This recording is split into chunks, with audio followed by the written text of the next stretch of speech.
शाम के 7 बजते ही इस देश की हर बेटी के फ़ोन पर घर से कॉल आने शुरू हो जाते हैं। कहाँ हो, जल्दी घर आओ, अंधेरा हो गया है। लड़कों के लिए रातें घूमने के लिए हैं, हमारे लिए सिर्फ पाबंदियाँ। मेरा एक सीधा सवाल है, अब हमें आज़ादी कब मिलेगी? अगर गंदगी और घटिया सोच कुछ लड़कों के दिमाग में है तो उसकी सज़ा लड़कियों की आज़ादी छीनकर क्यों दी जाती है?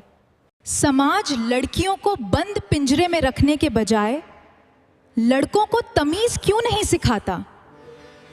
क्या जनता के पास इसका कोई जवाब है? अपनी राय कमेंट में ज़रूर लिखिए। देश की हर लड़की इसका जवाब जानना चाहती है। क्या इस सवाल को आपने सुना जो इस लड़की ने सवाल किया?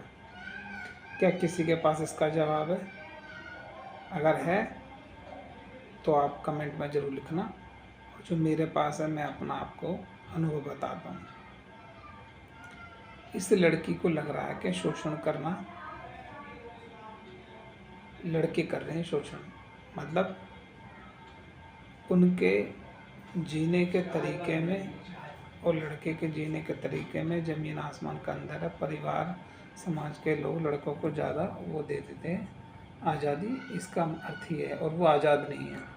अब ये बताओ आज के समय में क्या आज़ाद नहीं है? कानून उनके हाथ में सब कुछ है, लेकिन यहाँ एक गलती होती है कि वो लड़के को और अपने को इस आधार पे कि मैं लड़की हूँ वो लड़के हैं, इस आधार पर वो दो समझ रहे हैं कि दोनों अलग हैं। लेकिन परमात्मा हमें बताते हैं कि मन के विकार दोनों के अंदर बराबर हैं और जीवन के दोनों दुख वही हैं।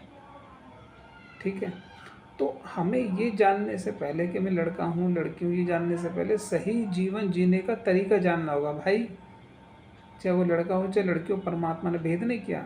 दोनों को जीवन जीने का जो तरीका है वो हमें बताया गया है श्री कृष्ण के द्वारा भगवद गीता में कि जीवन को कैसे जिया जाए।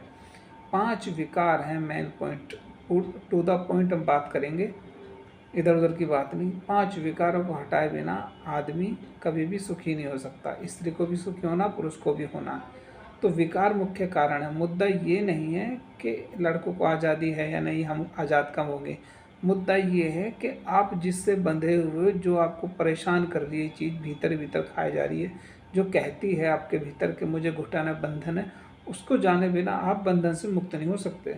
और ये उपनिषदों का सार है और यही बड़े बड़े संतों की सीख है, समझ लो। और ये जीवन का सार है। चाहे आप मनोविज्ञान से इसको जान लो चाहे कैसे जान लो।